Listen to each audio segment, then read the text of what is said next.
already know, man, it's Deion Dawkins, and you listening to the Real Deal Sports Show on the Beat 105.5. Good morning, everybody. Welcome to Real Deal Sports Show, coming to you live like we do each and every Saturday morning from the Rock Palm Broker Studios. We're here to get it in every week, talking sports of all sorts. And boy, do we have a lot to talk about today. Internet Passport. What do we have to talk about today? Hey, good morning, Radman, BacSpin, and family. Remember to like, comment, and subscribe there to the show on YouTube and Facebook. And we have a theme for the show for today when it comes to, hey, we saw dreams being made, and we saw some people's lives possibly change negatively. It seems like when people say, hey, we outside, I said, hey, maybe it's better to stay inside, focus on what you have to do, and you end up getting drafted to a great team. And it's like the Buffalo Bills had there, but there were some other folks there that ended up having some trouble there as well. And this information is here coming to you live from the Rock Palm Broker Studios. But man, Radman, I just want to get your opinion on these interesting facts that happened there. So Mike Vrabel says for day 3 of the draft, he's going to have to step away to get some counseling, to work on some things personally. And it seems like there ended up being of some photos that dropped of him and Diannai Rossini that they were caught kissing in a New York City bar 6 years ago before this whole scandals. What is your reaction to that? What? Man, that would have put him back with the Tennessee Titans. And remember, if people remember, as I do as a sports journalist, Diannai Rossini covered the Tennessee Titans for many years. I think I'm almost certain she resides. She lives in the Nashville area. And that was her team that she covered before she ended up moving up the poll, and they ended up putting her on other covering other teams. But she covered the Titans back then. So it looked like her and Mike must have been getting it in back then, man, according to photos from that long ago. So it wasn't just a chance happening. This could have been something that's been going on for some time. And what that makes it look bad for all women reporters, it shouldn't. If you have some journalists saying, "Oh, no, it shouldn't hurt all women. It should hurt this woman because that's a lack of judgment." You remember she was writing an article allegedly about A.J. Brown might be leaving Philadelphia, about friction in Philly.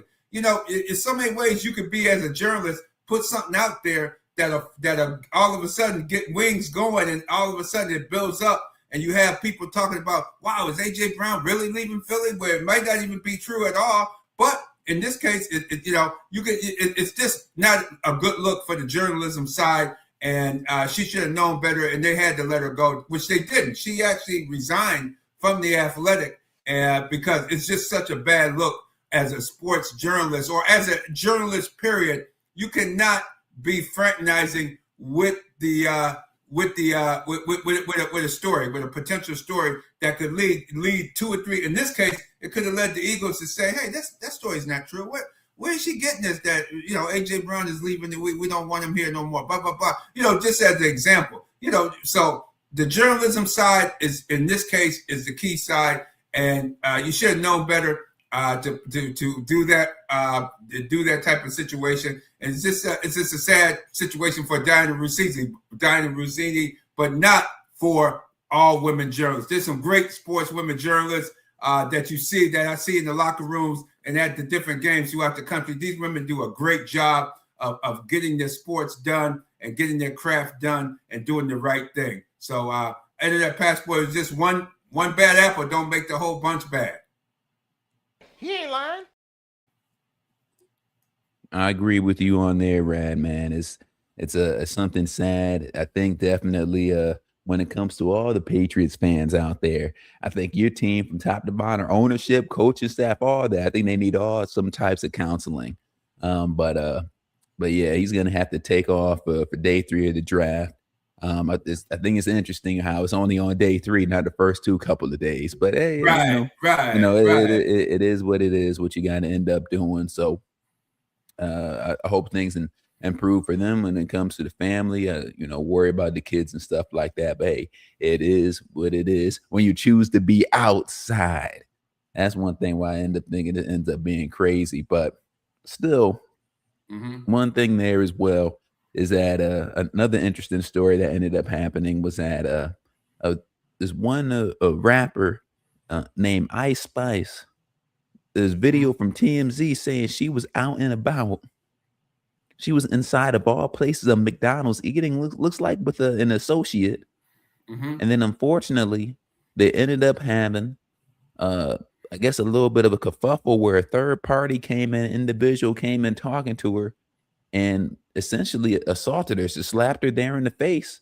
Wow. Some arguments ensued. They went outside. But I'm wondering, Radman, the bigger question. When was the last time you ate inside a McDonald's, Radman? Just wondering. When was the last time you ate inside of a McDonald's? And what's your reaction to this incident? Yeah, I think it's a shame that when you're a celebrity and people recognize you, your recognizable face, it's hard to go. You can't even go into McDonald's and have peace of mind. That's the sad part of being a celebrity. And for somebody to get in your face and you're trying to have your meal or have your conversation with somebody, it's like, come on, man, come on. This is just sad the way the world is now, that you can't even talk properly. You can't even have a conversation. You can't even sit in a doggone McDonald's. And to make it long story short, I haven't been to McDonald's in years until last Monday after I umpired the game. The game was so long; it was over 2 hours long. I think I was out in Kendall. Coming back from the town of Kendall. I said, man, let me hungry. And I actually stopped in one out there I stopped and sat down and had a meal. There was only a few folks up in there. Everybody else going through the drive-through. So it was last week, the first time in over a couple of years, man. And it had to be more than a couple of years. I don't think man, you're right. It's rare that people sit down and eat inside the spot. But that's funny though. Sad, but nice young lady. And you got somebody getting in your meal, you kind of enjoy your meal, and hear somebody coming up with some questions about this and that. Just like while I was eating my meal, I had my umpire jacket on. Some guy asked me about umpire calls, and so I said, "Oh man, here we go, man. Let me finish my meal, man." So I can understand how that can happen. Oh, you're an umpire? Hey, I saw this play. I said, "Oh man, here we go again, man. Here comes somebody." So I can feel for Ice Spice and. Hope they got the heck out of there and slapped the taste out of that person's mouth. That was all that swung off on her a lot. But more importantly, Radman, first mistake. You a public figure. You out there with the game on. You're just gonna have people ask you about umpiring. Ice Spice is potentially known around the whole world, and sometimes some people just want to watch the world burn. She minding the business, but first mistake, you're in a Los Angeles McDonald's. I said, you want to eat inside a McDonald's? I want to eat at home. Let me ask Bro Talk, aka Brother Bilal. Ice Spice was slapped/assaulted inside a McDonald's. Of all places in LA. And if you ever been, LA, has its good areas and bad areas. But you want to be inside a McDonald's? Just your quick reactions to that. Yeah, I feel like anybody, no matter where we are, to have or go through unprompted, nonsense like that is, to your point about they're trying to watch your world burn. Their world is burning, and they want you to now participate in that world burning, because my dad used to say when I was a kid, man, misery love company, and so you can't give them an opportunity. And what's unfortunate about being a known celebrity anywhere is people are going to now, nobody's really talking about the person that now they might say they were wrong for going up and assaulting that celebrity, but unless people catch up to that person, the story is around the celebrity and how they react and respond. So it's unfortunate that you have people who will do stuff like that, because no matter what you might say about or feel about how my public persona, it don't give nobody the right to come up and put their hands on you. And when you you put your hands on the right one, and you gonna get exactly what you asking for. And now everybody gonna be like, oh, they wrong. No, like, you know, if I'm out with my family and I'm minding my business, you know what I mean? You know, there's a time and place for everything. That ain't the time or the place.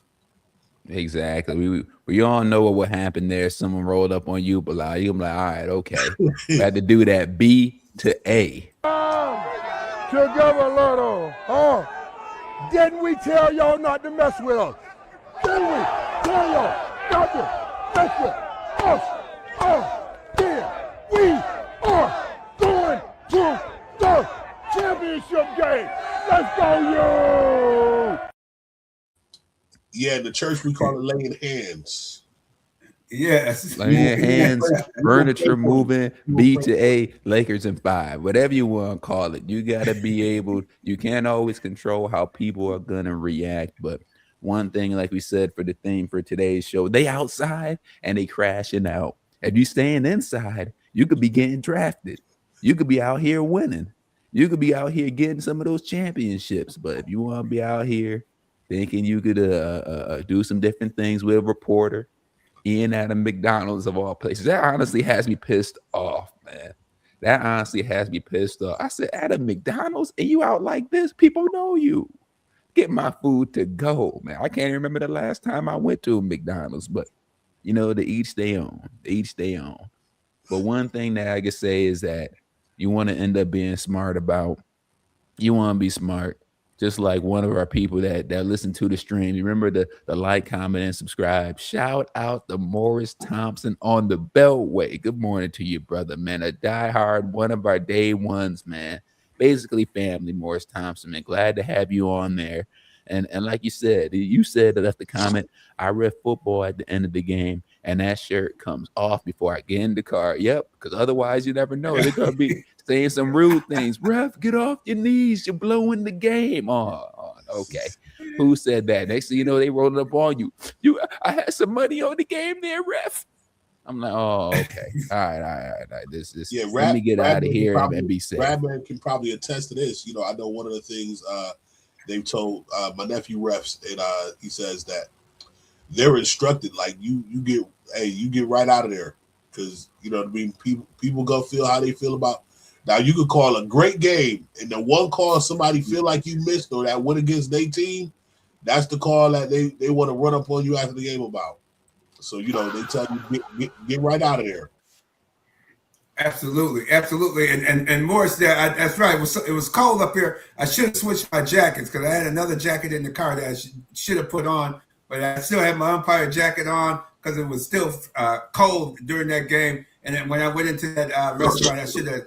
You're right. That was one of the guard rules that I didn't follow. Morris reminded me, get that jacket off, man, and put a generic jacket on or something on. When you leave the ballpark. He's absolutely right. Hey, it is what it is. Sometimes things happen, and even when if you stay inside, sometimes you may want to venture out. Maybe you want to end up grabbing a little bite to eat. You know, we had some players that get drafted. They have to fuel their body. But you know, they can order delivery, DoorDash, and they can order food, delivery, DoorDash.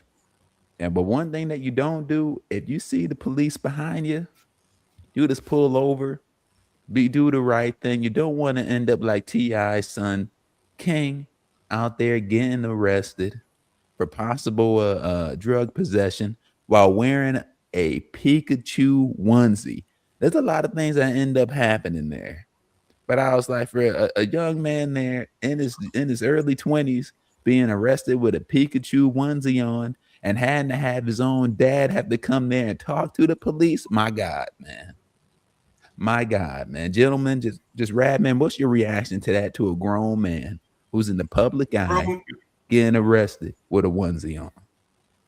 Immature at best, with his onesie on. And the car he was driving was one of those fancy, you know, those new cars, the Tesla. A Tesla Cybertruck, and it was wrapped as well. Yeah, right. I looked at it when I saw the news. I said, hey, it's great to have your money. We as black folks, when you're spending your money, you spend it any way you want. But if you hear how the man who owns that company talks about us, man? Man, come on, man. I can't drive. I don't care if I got all the money in the world. I ain't gonna buy that. His product. Hey, man, buy something else, man. You buy something, a Ferrari or Jag Lamborghini or something. But don't buy that guy's stuff, man. Well, it's a very distinct vehicle, Radman. It's a very distinct look on there. Yeah, but I'm wondering, there would you because of that? Would you be caught outside there, Brother Bilal, in any type of a Pokemon anime based onesie? I'm just wondering. Nah, I'm you know, and this is not one of those, you know, I'm gonna sound like an old head, you know what I mean? I am a millennial, but I guess millennials are the new old heads now because, you know, I really wish we would kind of, you know, let certain things, you know what I mean, in our, you know, in the culture, like get past them, and the pajamas is one of them. Like the pajamas is one of them for me. You know, pajamas have their place and their time. You know what I mean? And that's not to say. So my kids are in school, and they have pajama days at school, and you absolutely we let them participate in all that. But again, there's a time and place for it, and you know, out and about, you know what I mean? Just, you know, in public for no, you know, just like that's your normal day wear. That's inappropriate no matter, you know, I don't care what character, you know what I mean? I grew up a Voltron and He-Man or I, you know, I don't know what the characters are now, is, you know, Batman or Marvel and MCU is huge. I don't care what the character is, you know what I mean? When you outside, you know what I mean, represent, and not for nothing, this is an important aspect of it for me, is this young man knows he's only relevant because of who his parents are. Represent your parents well. My father used to tell me when I was, you know, when we growing up, and when you leave this house, make sure you representing, you know, yourself, your family, and your community well. Like you don't go out there. To this day, I was at a wedding. Last year, and somebody, you know, from a profile, they were kind of to my left, and I was getting some tea, some iced tea, and they said, I know a Smith when I see a Smith, and I looked over, and it was a table who grew up with my father, and around our family, they lived on the same street growing up. And they said, "Yeah, who belong to you? Who you belong to? We know those features when we see them." And the point I'm making with that is, you're out here and you're representing more than yourself. And if people see you and they can identify you with your family and not even know your name, it tells you that they know your family well enough to know not only what they look like, but what's expected of behavior wise. And if you're inconsistently representing behavior with what they know to be true about your family, then that I guarantee you would get back to your family. Exactly there. So exactly, like, Brother Bilal. Yeah, and so it's one of those incidents. Yeah, you have to, and it's one of those incidents. When I saw the mugshot, I was just like, "Ugh, brother, what's that? What's that, brother?" Yeah, so it's one of those things that happen. But one thing that you always need while on the road is award-winning Miriam Rivera Insurance Agency. Make sure you have your auto insurance. They do auto, home, health, and life insurance over at 1038 Lau Ave or 511 Bean Road, Suite B. Give them a call, 585-360-0094. They helped our family out in Real Deal Sports Show. They could go ahead and help you out.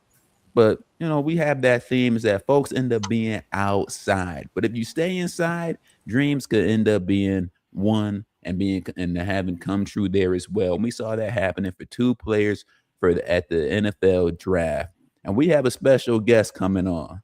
This guy, great content, by the way, handsome fellow. I hear he's engaged and also an international traveler. We have the one and only ace reporter, sports reporter, Carl Jones. How are you, brother? Hey man, that introduction was too much. You ain't got lots of the good people like that. I'm regular degular, man. I'm regular degular. I'm all good though, man. I appreciate you. How y'all doing? You're doing well, doing well, doing well. And like you said, you just like everybody else. Put your pants on one leg at a time. But Amen to we that have one. to be able to pick your brain there when it comes to some of these draft picks. Well, first, just in general, before we get to the Bills draft picks, were there any moves in the first round that really caught you off guard, or ones that really stood out there to you? Yeah, we're gonna talk about the first round in particular. There was a few that stood out. Obviously, the LA Rams taking Ty Simpson was definitely something that took me by back. Not because I didn't think he was a solid player. I think he is solid, but I mean, the LA Rams were yards away from winning the NFC title game, and Ty Simpson won't help them get any closer this season, at least, and do so. So that was a little shocking. I think the Jets taking a tight end in the first round when they just took one in the second last year was kind of shocking. Those were probably the two that stood out. What made me scratch my head a little bit, where I was like, I don't know the logic there. And when it comes to Ty Simpson, I was in the boat where saying, hey, I think he would definitely get drafted. I thought personally that he was more of at most, because I know QBs do get pushed up. I thought at most he would be a day 2 pick. But when I saw him go day 1, it was definitely shocking there. We ended up seeing a whole run when it comes to offensive linemen there as well. Was that something that you thought was interesting? You're never surprised when big people get pushed up the board. I mean, it is really hard. I had somebody tell me this years ago. It is really hard to find large human beings who are also athletic. Therefore, we have to get those guys as soon as possible in the draft. They go early and often. So anytime that you see 6, 7, 8 offensive tackles go early in the draft, just remember, think about how many human beings on earth, and think about how many of them are 6'7", 6'6", 300 pounds. We got to make sure we get them boys, because it's just rare to find that commodity. I agree there as well. And I'm going to have one more question before bringing in the Radman. I just want to know your thoughts before we get into the evaluation of the Bills pick, the first one that they had there in that second round. There was another player there that was on the board that was actually taken right after the Bills pick. Caden McDonald, that some people had there being mocked to Buffalo, kind of be that nose tackle, almost likened to a traditional one there, just to stop the run, take up 2 gaps. That's who I thought was going to end up falling there to the Bills. I also like the safety out of LSU. That's a whole nother story. But just want to know your thoughts there on that pick there when it comes to the Bills passing on Caden McDonald. I mean, the Bills clearly are telling us that's not a position that they value highly. I mean, because when you just look at the tape and who he is as a player, he's a pretty darn good player, and he was really good for the Buckeyes last season, really good, as you just mentioned, in the run game. Maybe he doesn't project as like an elite pass rusher by any means, but you are going to get a day 1 run stuffer. But the Bills are telling us, I mean, when we're going to go back years at this point, that's a position they don't value highly, for better or for worse. I'm not saying it is right or wrong, but I go where the evidence tells me, and the evidence tells me they just don't believe one techniques are super valuable in the National Football League. Good job, my brother. We rocking with you. There we go. We heard that here, there, and Radman, I know you had some questions regarding that Bills first pick. Yes, T.J. Parker. It seems the Bills love Clemson. Here they go again, getting another Clemson player. I thought of Shaq Lawson as soon as I heard the pick. I said, oh, man, here we go again. What is it? It seems like new coach, but still same philosophy, it seems, or somewhat similar philosophy from days gone by, from the McDermott era. What was Bean thinking about going with Parker, with T.J. Parker? Yeah, so Brandon Bean addressed the local media yesterday. We were there, and it seems that he really placed a premium on T.J. Parker being a 3-down player. He said, like, hey, he's really stout against the run, uses his hands really well, and has potential to be a really darn good pass rusher in terms of his athletic profile. I'll just speak for myself here, and maybe some other fan base too, where, okay, for the last X amount of years, they've been searching and acquiring these bigger defensive ends, a la Greg Rousseau, like Joey Bosa. Bradley Chubb is a big boy as well. Shaq Lawson, you just mentioned. A lot of these defensive ends are bigger players. Not saying they're bad players, but when you just look at their archetypes, okay, they're more powerful than bendy and explosive around the edge. So, I mean, I mocked a lot of players this draft because I'm like, oh, okay, Jim Leonard comes from a Denver defense where the guys were much smaller on the edge, but they were NASCAR drivers. They were track stars on the edge. And I think if you want any evidence to suggest that who's been calling the shots at certain positions over the last 8 years, it was clear as day last night that Brandon Beane is the one that really loves and believes that big 6'3", north of 260-pound defensive ends is the way you win in the National Football League. You don't, I mean, to this point, I don't know if that's a Sean McDermott thing. TJ Parker, I don't know his upside as a player, but if you are a person at home and you want to know what type of player you're going to get, stout against the run, you aren't going to be able to run his way. I don't know how high the ceiling is as a pass rusher. That remains to be seen. Good point. Very good point. So some things never change, or don't change in this era of McDermott being there. That's what it felt like. I was like, dog, is McDermott still coaching? What? Wait a minute. We got the same type of guy. But I do like the second pick. Ohio, any defensive back out of Ohio State, I'm with it. I like that pick. Your comments? Yeah. I mean, anytime that you get one of my Buckeyes, first off, it makes it easy for me because I was one of the few people in the media room last night that knew how to say his name, Davison Igbinosun, young brother that I think he's a Jersey kid and then played at The Ohio State University. As a player himself, big, long, rangy, physical and press coverage, physical in the run game too. There is no Kool-Aid in his blood. All right, he is not scared at all to mix it up in the run game. So I want to give him his kudos and credit for that.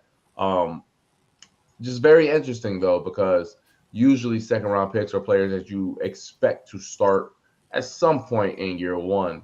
And the pathway as it sits on April 25th for him to start is someone getting hurt. Or his pathway to starting is him beating out the player that you just took in the first round last season. Because Brandon Beane did tell us yesterday he is not a nickel cornerback, and they don't view him as a safety either. They view him as strictly an outside cornerback.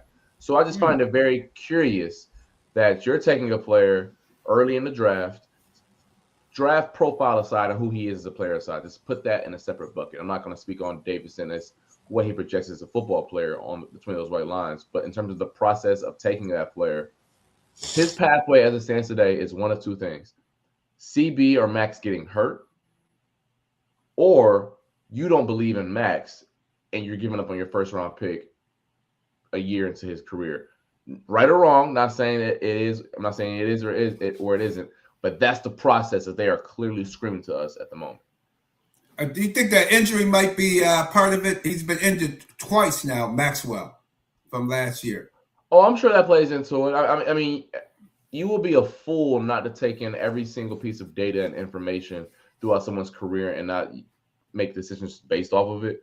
And I don't think Max had some stellar rookie campaign either. I'm not going to sit up here and tell y'all that I thought he was Pat Surtain in year one. I'm not going to tell you that I think that brother's in the second coming of Derek Stingley. But I thought he showed flashes, and I thought that as a fan, you should be encouraged about Max Harrison heading into year two. But, I mean, once again, this isn't a pick with Davison and Igbinosun where you're like, we're going to get all three of those guys out there at the same time. None of those players have ever played nickel. None of them. Like none of them. So this is a position where Brandon Beane said time and time again yesterday. And he reiterated it, I believe, twice, maybe even a third time last night in his presser. Over the years, the Bills have been hurt because of their cornerback depth. If you don't look no further than this past January, where Trey White went out, Max wasn't available, and they had to put Dane Jackson on the field. And in that very first play, they attacked him in overtime. I mean, and I don't think that was second or fourth quarter. I forget which one. But yeah. And Brandon Beane made that obvious that you need depth. So I think that was something that was on the back of his mind when he ran in that card and made him the selection. The Ohio State safety with cornerback that they put in, I'm trying to think of his name from last. They remember they benched him Jordan. for that last. Yeah, they benched him, and if he would have been in that game, to me that was a bad coaching move. He should have been playing, not only after the Jacksonville game, but he definitely should have been playing in the Denver game. You can't. Jordan Hancock, yeah. Yeah. Yeah, I mean, he showed promise in his rookie campaign. I mean, ups and downs as all rookies, especially fifth rounders. But yeah, he's on the roster going forward, and we'll see what role they have for him under Jim Leonard's new scheme. Are there any players that you see coming up for the next Bills picks that you see as potential targets for Buffalo? So that's interesting because if you look at the board right now, there are a boatload of wide receivers where you're like, oh, okay, they can use one. Having said that, when you just read the tea leaves on how they've been talking about that position this offseason, they are raving about Keon Coleman, and they keep saying, and it doesn't seem as lip service, doesn't seem like lip service. They keep saying they believe in the brother, they believe that he's turned a new page, and that he's going to be much better going forward. They also signed Trent Sherfield to be a special team guy, whatever the case may be. So then now you already have a DJ Moore who you just traded for, a Keon Coleman, a Josh Palmer who is making a lot of money, as well as Khalil Shakir. That is 4 players right there. So that 5th player right now, is it a McCole Hardman? Is it a Trent Sherfield? There are a bunch of receivers right now, whether that is Bryce Lance from North Dakota State, whether that is Skylar Bell from UConn, Elijah Surratt from Indiana. Deion Burks is a small little twitchy dude from Oklahoma. So those are receivers I got my eye on. But if I want to give you a different position that I think the Bills could target today, how about a safety? You know, that Jalen Kilgore from South Carolina. Really liked his tape. I think that he's a damn good football player. And then Zakee Wheatley, another safety from Penn State. I mean, listen, fellas, the Buffalo Bills are picking early and often in this 4th round. They have the first pick, I believe, in the 4th. If I got it up right here really quickly, they have the first pick in the 4th. They also have 2 other picks in the 4th quarter, 25th and 26th. So they're going to be picking a lot today, and I wouldn't be surprised if it's safety, O-line, maybe even a punter. They need one of those. Agreed on there as well as. Go ahead, Brother Bilal. Yeah. So with the lip service, the Keon Coleman lip service, how much of that do you think is damage control from what was said, you know, in the presser after they let go of McDermott? You know what I mean? Like, it's if you're planning to try to keep a guy on the roster, you know what I mean, and you said those kinds of things, you know, you gotta kind of start saying or singing a different song, because I know for me, it would have, you know, I would have been on the phone with my agent immediately, man, while in the middle of the press conference, like, you hear this, man? Get me out of here. So first question, how much of that do you feel like is damage control from what was said, you know, following the McDermott firing? If you would have asked me that question February 15th, I would have been like, it's all damage control. Like, at that point on the calendar, and based off the information that we had, I would have been like, yep, they trying to damage control what Terry Pegula just said to the whole world. And so that's where I felt. But as we get further removed from that day and the combine comes by and the free agency rolls through, and then yesterday's presser happens again, I truly believe that they think that Keon Coleman, they can get him on the right trajectory heading into his 3rd season. And when I think about Joe Brady in particular, he's a former wide receiver that played at the collegiate level. So there's some part of his heart that believes that he can relate to Keon Coleman as a football player, right? You know, someone that, all right, I can see, like, I'm a receiver myself. We can fix that. He also told us in the media a few months back that he was the one that stood on the table for Keon Coleman. So from a human level, like, hey, man, I feel responsible for this cat. I need to make this thing work. So you look at those 2 things, and then both of them coming out kind of unprovoked and just standing on the table for him. In the beginning, I thought it was lip service. At this point, no, I truly believe they have faith in him. All right, and they traded back in the 1st round, and when they traded down, I felt like they were eyeing KC Concepcion and felt like they'd get him. And then when the Browns took him, they ultimately ended up trading down again and ultimately out of the 1st round. And I felt like it was because they thought they would get KC, he was now not there anymore, and now when they traded, they subsequently traded out in the first round. I felt like that was a byproduct of them saying the guy we wanted, where we wanted him, wasn't there anymore. Give any thoughts on that? Like, and them eyeing Casey Concepcion and just missing out on where they thought they'd be able to get him. So Brandon Bean told us yesterday that there wasn't a player in close enough range for them to trade up. That's what he said. Now, once again, obviously he doesn't have any reason to be 100% truthful during the actual draft, but the Browns took Casey at 24. The Bills were sitting there at 26. So maybe it isn't Casey. I'm of the belief that there was a player. I mean, there is. I mean, when you have a board heading into the draft, there is a cutoff where you're like, all right, I feel comfortable taking this guy in the first round. Maybe it was Casey Concepcion where you're like, you know what? After Casey, we got to get out of there. I don't know. You did see reports. Jordan Reed, the brother from ESPN, said that he heard that it was Casey Concepcion that the Bills were eyeing in the first round. Maybe it was, if I'm looking at the draft board right here, maybe it was Malachi Lawrence that went to the Cowboys at 23. He was the last player they had a first-round grade on. Heck, maybe it was Dylan Thieneman, the safety from Oregon, who got taken right before them at 25 to the Bears. So I wouldn't be surprised if it was KC, but the other two names I mentioned either, maybe those were the reason the Bills decided to get up out of there. Do you think, Carl, the Bills will pick, as we close, as you see, we're running out of time here, but do we have linebackers? I'm surprised that you think that linebacker position is kind of bare, especially going with a 3-4 defense this coming season. You see any guys come on the board? That was shocking. Not to think that I thought they were going to pick a linebacker first, but it's pretty shocking to this point they haven't acquired one. I mean, there are some backers still on the board. I mean, you look at Kyle Lewis from Pittsburgh, very productive player for them. Deontay Lawson, also another one for Alabama. I mean, I got a name that, I'm sure a lot of Western New Yorkers are familiar with, Red Murdoch, that played for the UB Bulls. Probably will be the first UB linebacker drafted in this new pipeline that began with Joe Andreessen and Sean Dolak. There are some options, maybe some options that are a little bit more limited than like in the beginning of the second round, who you think guys can plug and play starters. But there are some options, and I would not be surprised one bit if you see Buffalo Bills select LB blank later on today. Yeah, almost have to. Yeah, they got to get going in that position, man. They have to add some depth to that position, and we always want to say, sports reporter Carl Jones, thank you for joining us on Real Deal Sports Show, man. One of the best in the business, man. And where can people subscribe and follow you? Yeah, man, for sure. I'm really doing a lot of my work on 3 platforms right now. My X, Twitter feed, whatever the cool kids call it these days, Jones11_.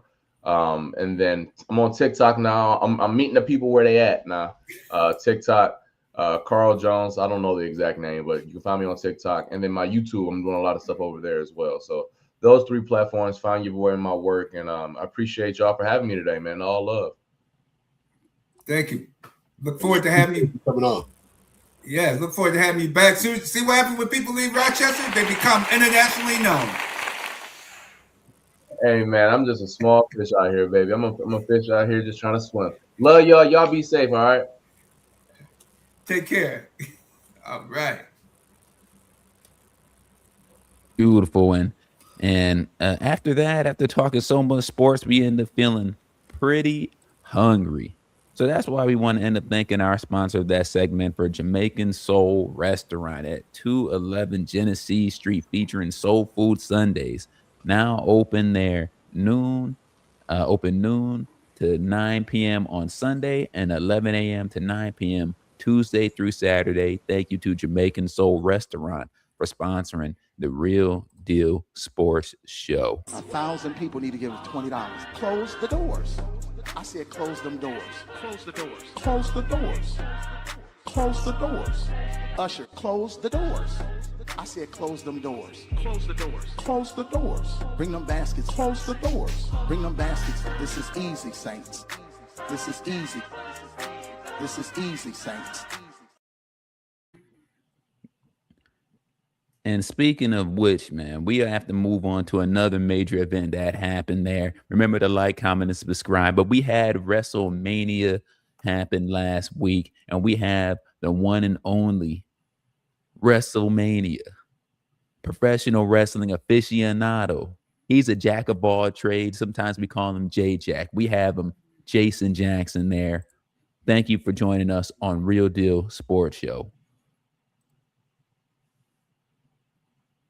And as he's working through just getting some things situated on his end, it was a very interesting WrestleMania, gentlemen.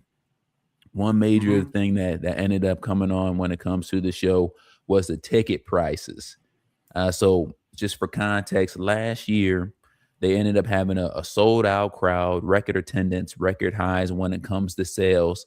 And they were going to have WrestleMania in a different venue, but it ended up being back in LA.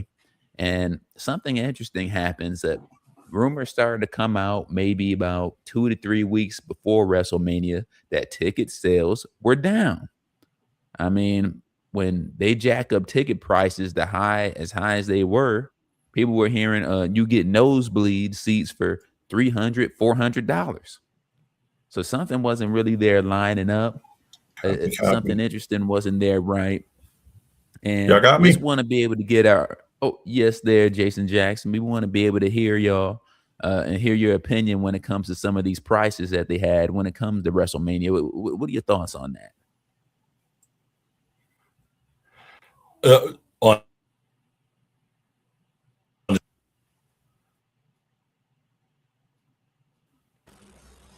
Going in and out. Yeah, going in and out. It'll come in and out. Go ahead. You may be having a little trouble out there by the water, on the waterfront there. In his part of the country there. Okay, you got me? Yes, we can hear you. Yeah. I'm working with a new laptop. So new laptop, you got to stop by Rock Palm Brokers. They got plenty of laptops, man. Oh, you can't hear? You got to stop by Rock Palm Brokers and pick you up a laptop there. Those guys have Okay, definitely stop by Rock Palm Brokers, but I'll go over there to you, Radman. When you all right, hear, am I on now? You got me? We'll get yes, you, sir. but Go we'll for lose it. you. Get you.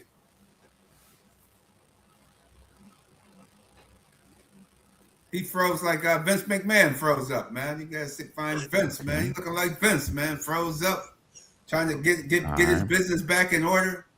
Yeah. See what's going on. He has to work Unfortunately, on he has that, technical difficulties. But if he needs a laptop, swing by Rock Palm Broker there. Those cats will get you right. Sammy and the crew will get them right and get all your needs taken care of. Even got the layaway system. So check out Rock Palm Brokers. We broadcast live. Brokers, they have those deals. And Rock Palm Brokers, they have those deals. So just want to know there, Radman, when it comes to the price of those tickets, we hear that floor seats can be just starting at $3,000 going up. What are your thoughts when it comes to those prices at WrestleMania? Oh, that's what they do in Vegas. Vegas and Los Angeles, they charge big time money. They put those prices up there because they want that certain crowd to come in. Just like Super Bowl, it's not the regular season. When it's the Super Bowl, the WrestleMania is Super Bowl of wrestling. Then they want that elite crowd to come. That's why those prices are so jacked, so high, and they want that money. They want that type of crowd at their event. Mm-hmm. Exactly. And Brother Bilal, you end up being a family man. Just for you to be able to possibly bring, if you wanted to bring, let's say maybe your kids, your wife, etc., there to check out the whole event, it will cost you an arm and a leg. Well, unless you're a big baller like that, man. I ain't trying to count your pockets. Yeah. But hey, what are your thoughts on those crazy prices that they were saying for WrestleMania? Well, I want to come at it from the opposite end for real quick. I love that the ticket sales didn't happen like they wanted them to, because it was, for me, that was a message from the consumers. And consumers, we have the power to speak with what we buy and what we don't buy. So when we, as consumers feeling like the prices were too high, the way to communicate that was to not get them.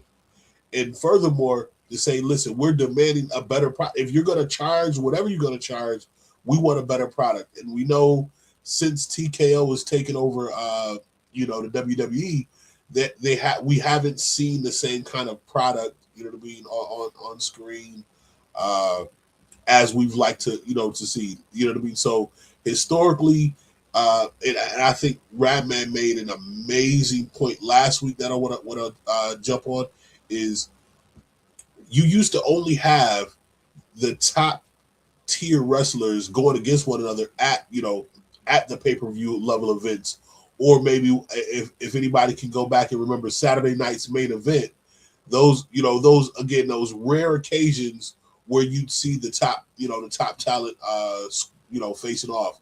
But now you see it. I mean, they were showing Roman Reigns they were showing all 11 or 12 of his headlining, and like 3 or 4 of them was against Brock Lesnar alone. Like you see those top tier talents facing off against one another so often that it's like, what will I see this time that I haven't seen before? And so I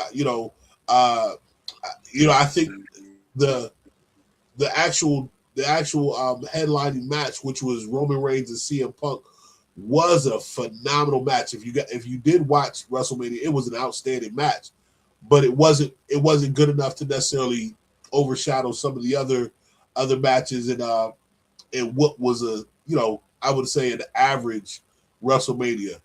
Roman Reigns and CM Punk did their best to save that show, but between that and the latter match, there weren't any matches that really stood out.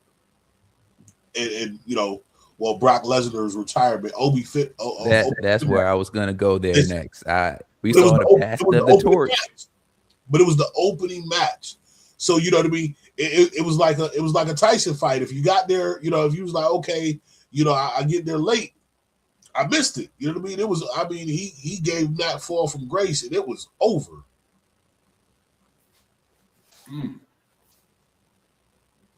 So yeah, and then we saw the Beast retire. Yeah, that was something sad. Whenever you see those gloves and the shoes go to the middle of the ring, and then you think about it, it's like, man, Brock, he's been through a lot of punishment when it comes to him and his body. Definitely, in my opinion, a future Hall of Famer. And let's see if we could try one more time. It looks like we have a wrestling aficionado back there, Jason Jackson, checking 1 and 2, man. SOS, are you there, Jason? All right. Yeah, well, aficionado, I'm definitely not a tech aficionado, obviously. So I apologize for the technical difficulties, gentlemen. How are we doing this morning? Hey, no worries on that one, man. No worries on that one. Sometimes things happen and whatnot. But this one, no, generally, we were talking about WrestleMania. We talked about the prices. We talked about the show there. What was the number one thing for you that stood out from this now 2-day event, WrestleMania 42? Well, the first thing that stands out to me is TKO, the company that pretty much owns WWE and UFC, that sports entertainment, combat sports conglomerate. They're about their money. They want to get their money. I think there was a big change from night 1 to night 2. It appears that people were very disappointed with the amount of ads and such on night 1, which is usually something that you don't see at a WrestleMania. They call it the granddaddy of them all. It's basically the Super Bowl of professional wrestling, and people aren't used to watching a whole bunch of ads and commercials during the event. Historically, usually time between matches is filled with, backstage segments. WWE, they usually do a very good job of putting together, video packages that promote the next match, telling you basically how they got from point A to point Z, which is the culminating match of a feud or something that they're having. But we didn't have that. Some of the entrances got cut off, and basically, I believe WWE TKO is doing that to recoup some of this money. They're paying all this money to put these products out, and they want to get some of it back. But outside of that, the action, night 1, not very memorable. I'm really thinking about night 2. A lot of star-making performances. I heard you guys talk about Obafemi, the ruler, the future of the WWE, in my opinion. He's somebody I had my eye on ever since he was, rising up in NXT. My man Trick Williams, he had a great showing. Trick and Oba, yeah, those are two guys that they really strapped a rocket to, and they want to see them do great things. And another brother, Javon Evans, he did not win his match, but he had a strong showing in a multi-man Intercontinental Championship match, a ladder match that was won by Penta, the Intercontinental Champion. My opinion on that is I think they kept it on Penta because as a Mexican, they want to maintain a foothold in Central and South America with our Latino viewers. Yeah, quick question. I thought it was again, I thought Obafemi, he just had an amazing showing and loved how he's definitely set himself as a top contender for possibly challenging Roman Reigns.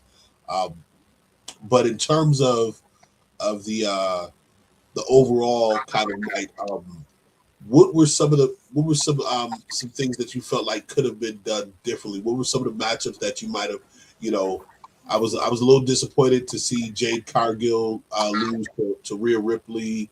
Were there any matchups that you saw turn it out differently? Well, the main event of night one, Cody Rhodes and Randy Orton, this is a match where these two individuals have, a decade plus of history. Cody Rhodes, the son of Dusty Rhodes, Randy Orton, the son of Cowboy Bob Orton. These are guys that were in a stable legacy back in the day. And they really didn't utilize any of that backstory. Instead, they chose to insert, a celebrity like Pat McAfee into that storyline, and it didn't hit. Having all the interference, with McAfee and even Jelly Roll at the beginning of the match, it was something that it wasn't needed. These are two professional wrestlers, and they could have told an excellent story without all of that lanyap, as they would say in the bayou, all of that extra stuff. They didn't need that. So I think that was something that was probably a product of TKO wanting to put that extra in there to make sure your casual fans, people that aren't really into professional wrestling, to get them into the product. Oh, I know, Jelly Roll, fan of his music. Oh, I know Pat McAfee. I listen to his podcast. I watch him on College Game Day. That'll get me in. And then I believe WWE TKO, they feel like, oh, once we get them hooked, yeah, we can move from there. But well, we got BacSpin coming in to join us right now, Jason. BacSpin, come on in and join the conversation. Jason, real quick, back in the day, Vince McMahon, when it's a war going on, where's the Iran wrestler? If Vince McMahon was running, he would have somebody hail and say, I'm the best wrestler, some guy hailing from Iran or Iraq or somewhere over there. Whoever the U.S. was fighting, he would always have a wrestler show up from that country that the U.S. was fighting, and everybody, they'd be the heel, and then they'll whoop it and win the title, and then it'd be all kinds of chaos. It's missing all of that creativity. Jelly Roll, get F Jelly Roll, man. Get him out of there, man. Hey, come on, man. Is he a rapper, a singer? What is he, man? He was R&B, hip-hop. Man, you don't even know who he is. BacSpin, come on in, BacSpin. What up, fellas? How y'all doing? I want the old school wrestling, BacSpin. I'm a WWF kind of guy, me myself, man. The Bob Backlunds, the Rowdy Pipers, the Jimmy Superfly Snookers of the world. You know what I'm saying? Andre the Giants, the Hulk Hogans, you know what I'm saying? The Ted DiBiase. You know what I mean? That's my era. That's when I love, wrestling the most. Them cage matches, you know what I'm saying? Hey, yeah. I can't forget about what's my man name, the Ultimate Warrior, Hacksaw Jim Duggan. You know what I mean? Yeah, man. Them guys was awesome, man, for real. Yeah, well, they trying to get back to that, but as far as like a foreign heel or anything like that, I think with today's climate, and it makes me wonder, with their connection to the current presidential administration and way world WrestleMania events in are Saudi right Arabia now, next year. Yeah, right. I don't know if they want to go through making people in the Middle East a bad guy, because unfortunately, those are people with all the money right now. So they don't want to ruffle any feathers. We gotta leave it there, fellas, man. Real Deal Sports Show never disappoints, man. I appreciate you guys every Saturday, 8 a.m. right here on the Beat 105.5. Have a great weekend and enjoy the rest of the draft, man. BacSpin, real quick before we go, man. Gotta shout out, man. Rochester's old man, Casey Concepcion, are getting drafted round one. And another one, if you don't know, now you know, Avion Terrell, who is the son of Andel Terrell Edison Tech's own. So, man, we, day one and day two, rounds 1 and 2, we saw Rochester, represented. So shout out to those young men and continue to represent, 585 at the highest level. Yes, indeed. Now we in the NBA and the NFL. You know what I'm saying? So it's a beautiful look for Rochester. Lakers in 4, baby. Look at Bron in the time machine, diving on balls in year 23. Halfway, back. Still money. Splash. Yeah. He saved the game with a 3-pointer. He did that. He saved the game in regulation. That boy is something special, man. He's something special. He's the GOAT.